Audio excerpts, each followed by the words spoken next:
I wanted to read this article because I read the title and I haven't gone through the article, but the title slapped me. It slapped me. It grabbed me by my shirt collar. It dragged me into the other room, and it made me want to read it because this title is just fantastic.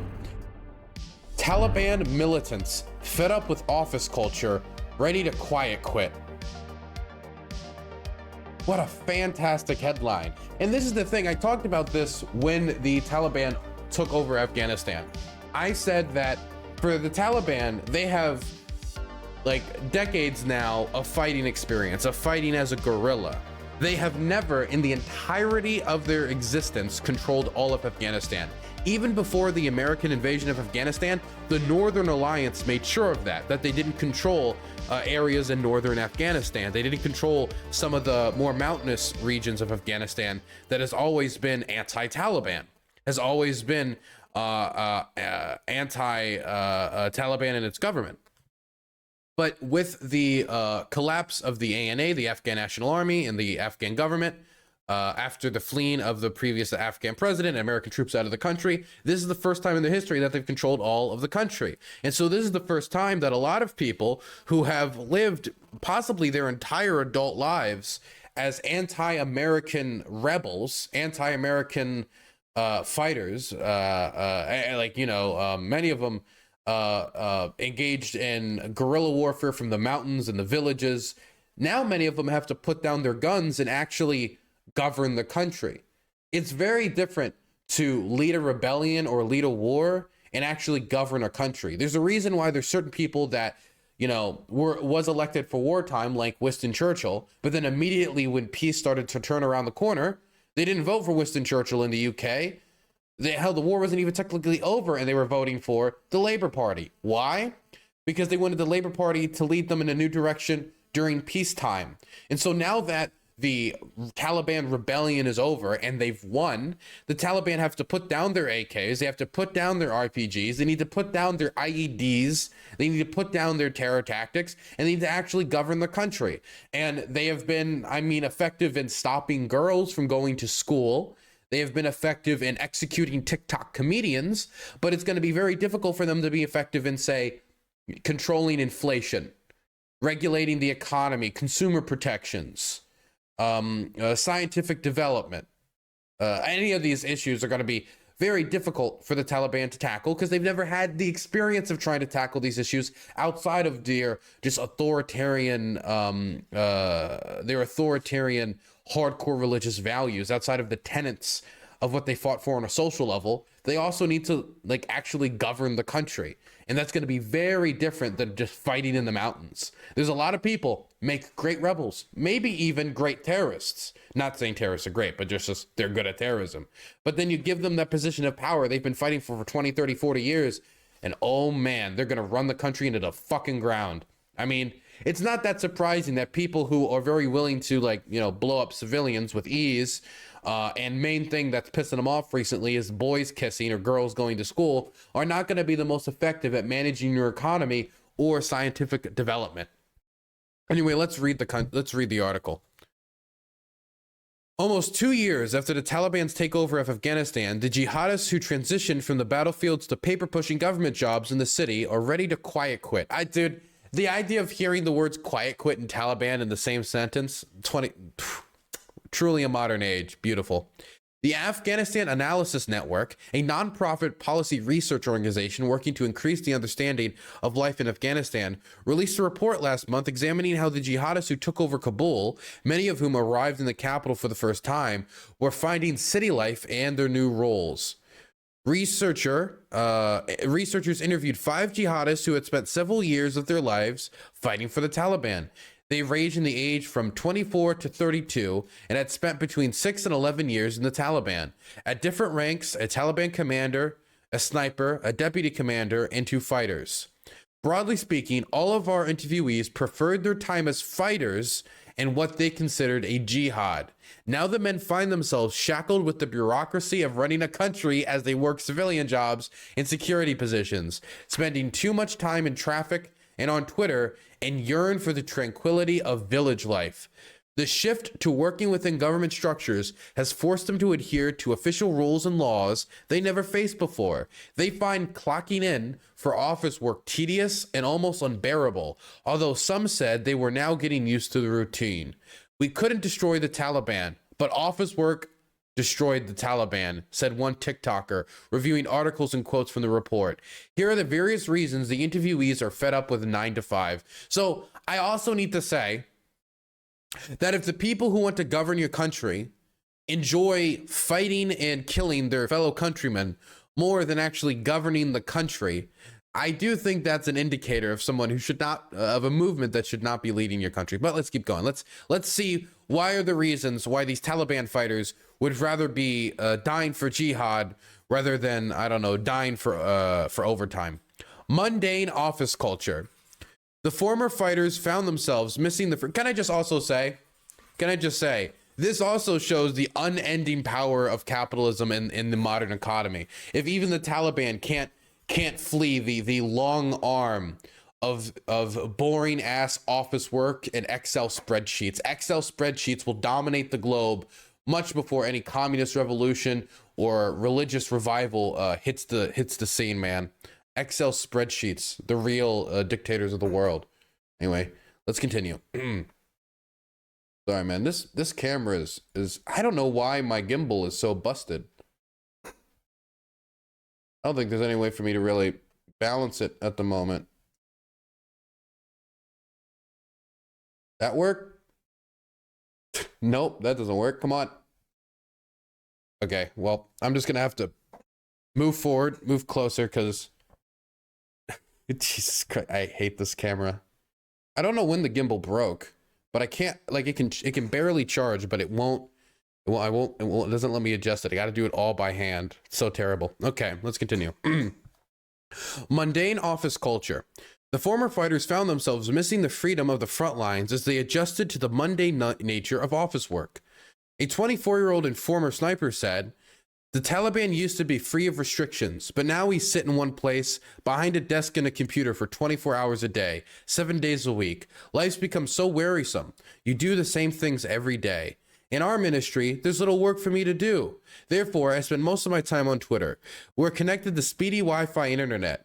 Many mujahideen, including me, are addicted to the internet, especially Twitter." Dude, I don't know if you guys have seen this, but I've seen like Twitter conversation, like Twitter hangouts hosted where Taliban fighters will join the call and they'll say like, "I'm very worried about Andrew Tate. I've been hearing about this Andrew Tate guy and how he's converted to the faith and he's being persecuted in Romania for being just a good man." That's so terrible. That's so awful, man. The worst possible person I could imagine in my mind is a Twitter addicted Taliban fighter.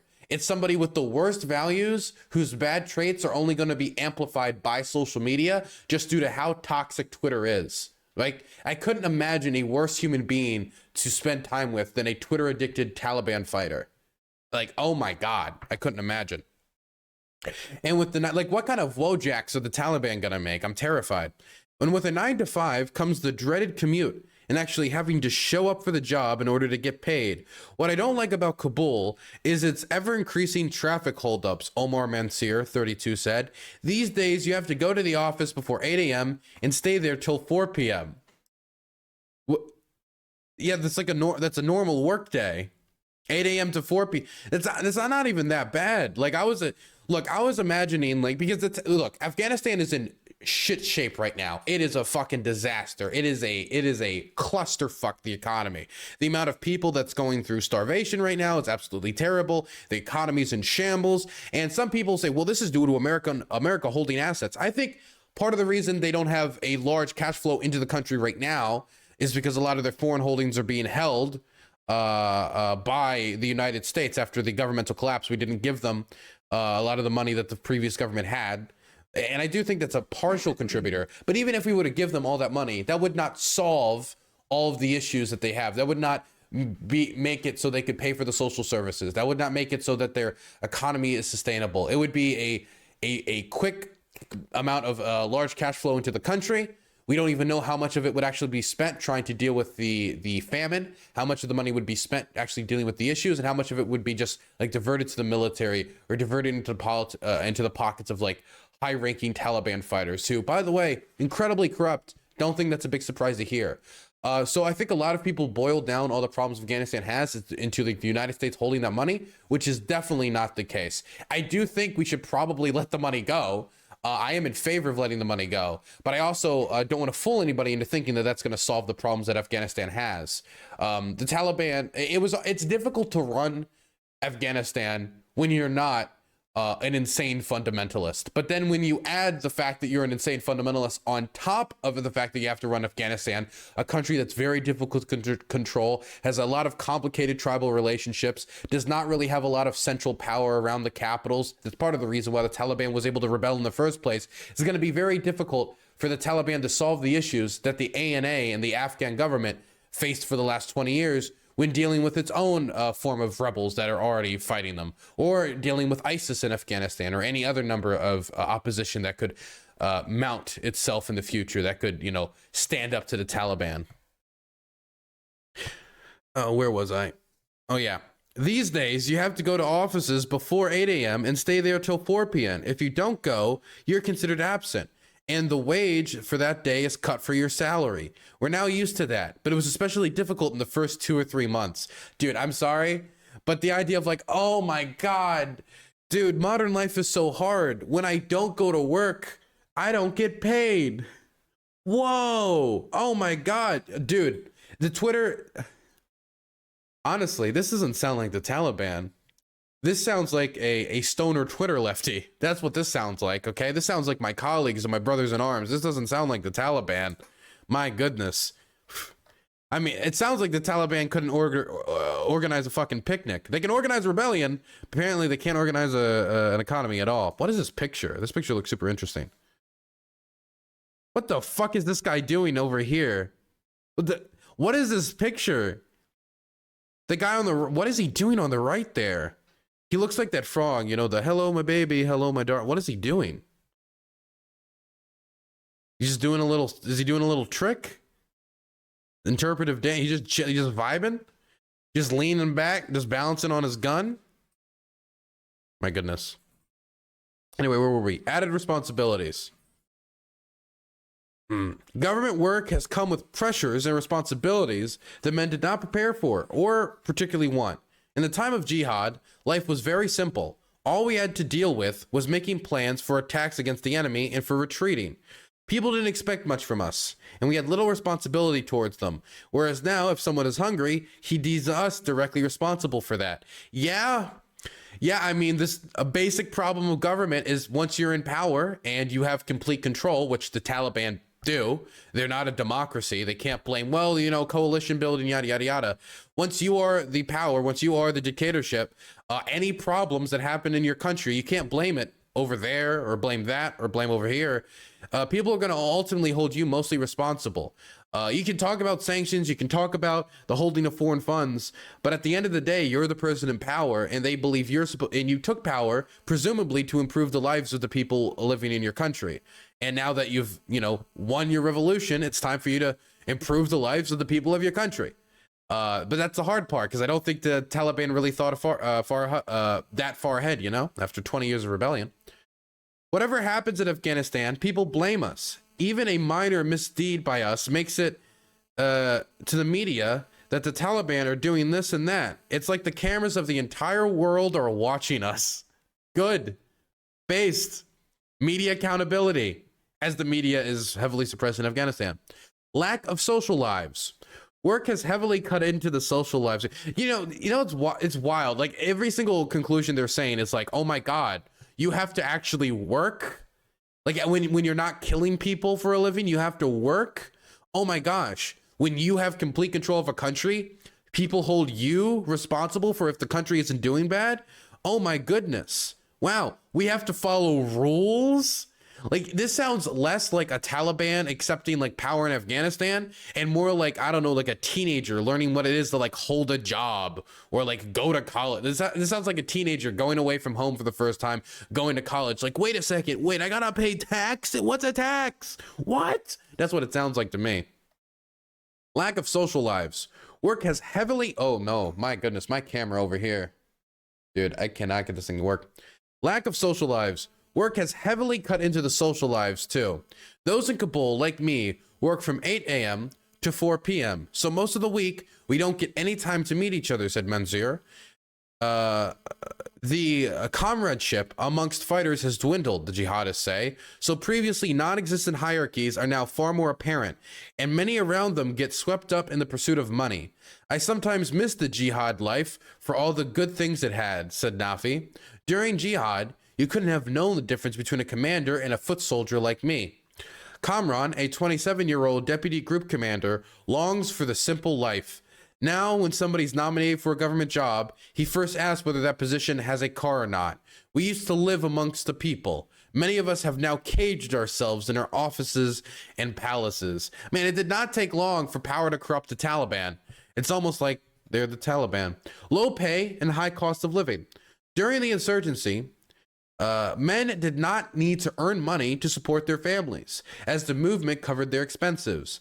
The jihad, a religious duty which exempted them from such everyday concerns, is over. They now have to work for the survival of their families like everybody else. The high cost of rent and his relatively low pay have been a barrier for Mansour. Who is not making enough money to keep his family in the city. Salam echoed the high cost of living. Oh my goodness. He faces the same problem a lot of people do in LA and other areas like that. It's like, you know, I work here, but I don't make enough money to live here. We have to live like an hour or 2 hours outside of the city. Oh my gosh, man.